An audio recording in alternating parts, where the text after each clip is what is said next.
Well, it was a brief meeting that at best could be described as awkward. President Obama flew yesterday to Albany, New York, where he was met by Governor David Paterson. Now, the meeting came 2 days after reports that the Obama administration had told Paterson not to run for governor next year. Now, one man who knows this story better than almost anyone is Congressman Gregory Meeks of New York. According to reports, he met with Governor Paterson last week at the request of the White House, and he joins me this morning. Congressman, thank you so much, and good of you to stop by the studio. Now, when you had met, or did you meet with the governor last week, and what was said at that time? Well, and that's one of the reasons why I wanted to come by, because I think that there's one thing that should be corrected in some of the stories. Okay. And that is that the administration never said, go tell Governor Paterson he should step down. He should not run for re-election or anything of that nature. What the real deal is, and this was a private conversation and a social dinner that we were having, as we have had all the time. Governor Paterson's a good friend.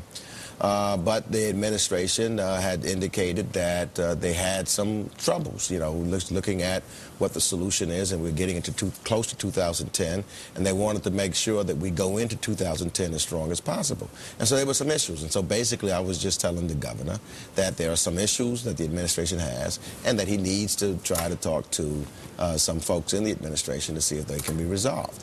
And did he? And he did. Well, then unfortunately, I'm talking to you now because it wasn't a conversation that was intended for, all 18 million additional people. And that's why most of the times I will not go into the actual content of the conversation.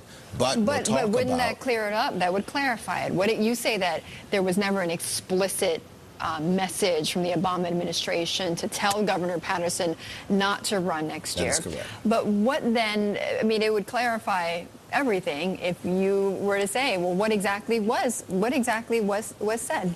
Well, no, because it was a private conversation. But it is clear now, and I think that everyone knows that there's issues that we've got to resolve to go into the 2010 election. And I think also, I, like anyone else, would love to have President Obama's endorsement when you go into an election, especially if you're a Democrat. And the president wanted to make sure that his questions and his concerns were out there. Okay, Congressman Meeks, thanks so much.